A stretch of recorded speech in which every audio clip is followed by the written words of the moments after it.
Hey everybody, this is the Sliders Review, and I'm here today to talk to you about could the MCU be trying to adapt X-Men Evolution when the X-Men show up in the MCU?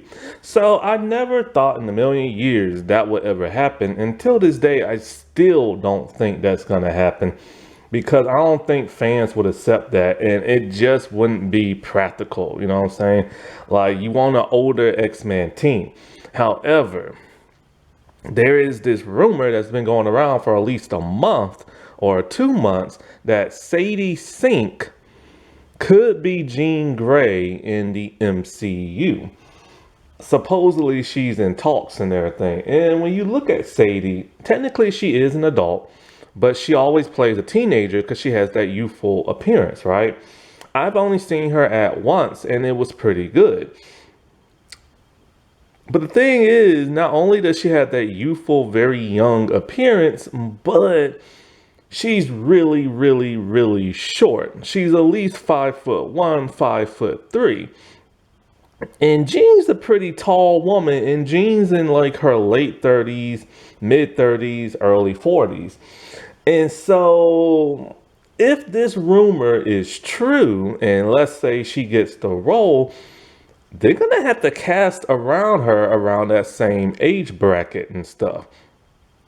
Now, technically, in X-Men iterations, there's always that one teenager on the team. But it wouldn't make sense for everybody else to be an adult and Jean to be like a girl. So, since Feige wants the MCU around for a very long time, what if he wants to keep the X-Men around for a little bit longer? Because, you're starting to see the older X-Men cast from the Fox movie start to age out. So I started thinking in my head, if he goes with a younger X-Men team, could he adapt X-Men Evolution? X-Men Evolution is an extremely popular X-Men cartoon that nobody ever wants to talk about no more. All they ever want to talk about is the 90s series and, X-Men 97, which technically X-Men 97 is the 90s series. It's just a continuation. Also, X-Men Evolution is the second best X-Men cartoon. But a lot of people either never seen it or just forgot about it, or they remember it, but nobody else wants to ever talk about it because all they ever do is talk about either the Fox movies, Deadpool, or the 90s X-Men series.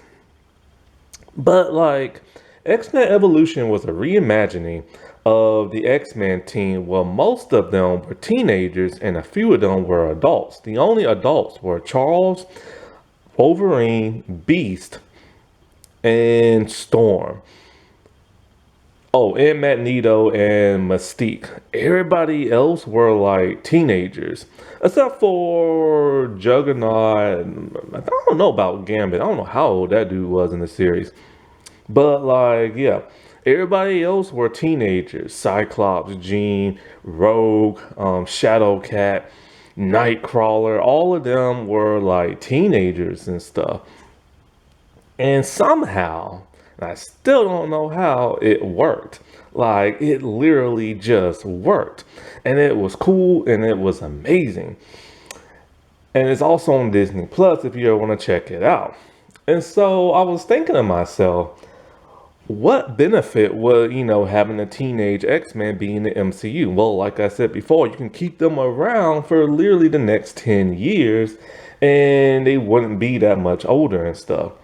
Also, if Kevin Feige really did turn Young Avengers into the champions, but with a different roster, there is technically a kid version of Cyclops on the champions.